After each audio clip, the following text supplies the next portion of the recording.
And there's your receipt. Excuse me, I know this is a bit rude and improper, but I was wondering... Yes? Well, I was wondering if you're free, that is, if you'd like to come to dinner with me one night. Actually, I'm free next, Good day, madam. Can I have a word with you, Roger? Well, actually, I'm a bit busy at the moment, Sparky. But it's important. I'm sorry about this. That's quite all right. I mean, you're not actually working, are you, Roger? You were asking how out. OK, but just make it quick. What do you want? I'm dying. What? I'm dying, Roger. I've got less than a week to live. Look, I'd better go. Please don't go. What do you mean you're dying? You're a puppet. Well, I've been having these terrible headaches, so I went to see Dr. Twinkie in the toy shop. Yeah. And he said it was a bit terminal and that I was going to die in about 5 days. Oh. We had some good times together, didn't we, Roger? Yes, we did. Do you remember the time when you were on the toilet and I pulled the flush before you were finished and you got a wet bum? Yes. That was lovely. I'd like to be buried in the woods. Yeah, can I just stop you there for a minute? So what about next Wednesday? I could meet you at 6 o'clock. Look, you've obviously got your hands full. I can come in again, I expect. Bye. Damn! No hot day for you, me bucko! What a funny trick to play on someone! I'm great! Sparky! Ah, you stupid bastard! Well, anyway, it was clearly offside. Yeah, it's a disgrace. Sorry to interrupt, blokes. What is it, Sparky? Drinks for everyone! Never mind drinks for everyone. What are you doing here? I'm having a night out with my mates. Terrible, tragic news, Roger. Awful, life-changing, catastrophic news that every man must one day face. All right, let's have it. Both your parents have dropped dead. It was completely unexpected. They were walking along the road when Sparky, suddenly... they both died in a car crash 6 years ago. Now go away. Anyway, as I was saying, the referee was clearly out of order. Roger, you know when I scamper round and round the living room faster and faster and faster until I'm just a blur? Yes. Well, I was doing that a few hours ago, and I'm afraid I knocked your David Hockney print off the wall. The one with the naked bloke in the swimming pool. Your favourite one. David Hockney, naked bloke. Sparky, shut up and go home.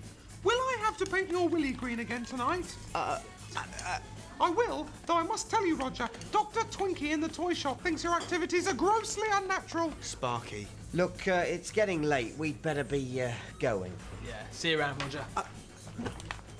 Wait. I had to do it, Roger. What? Because it's Sabutio night, Roger. Come on, I'll set everything up. Go! Sparky! You gormless wazza! No, I said don't go there. Would you like a coffee? Why don't we go and have it somewhere else?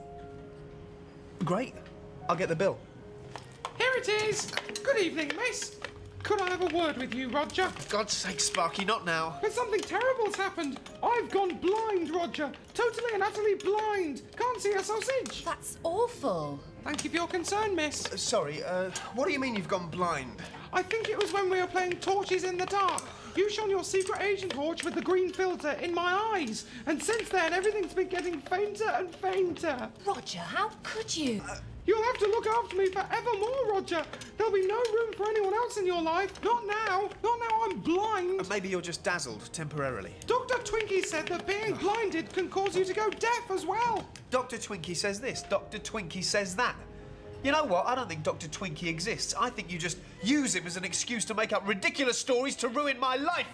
I don't think he... Hello, Dr. Twinkie. I don't believe it. Did someone mention my name thrice? Look, Roger, maybe coffee another time. Oh, no, don't go.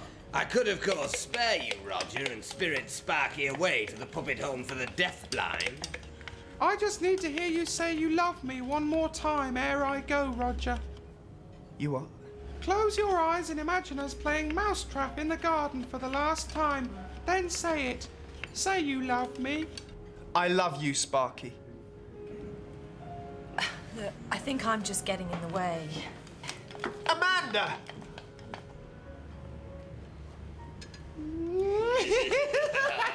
How'd you go in there, you big tit? You're as gullible as he said you were. Sparky! Twinkie! You colossal granny! Oh.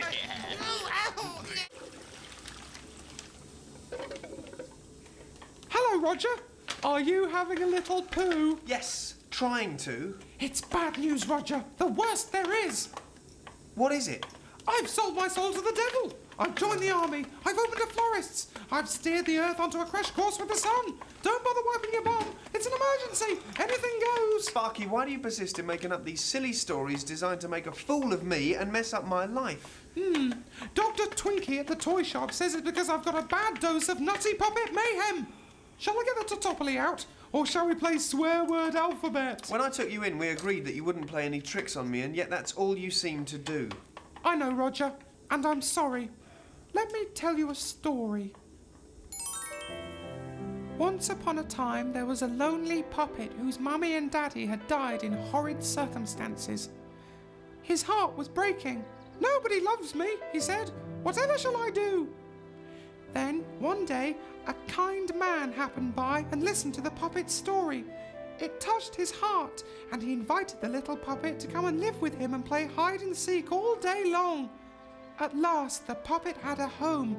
More importantly, he had found a friend. The puppet was ever so grateful and vowed there and then that he would love the man forever. That puppet was me, Roger, and you were that man. How can we ever be parted?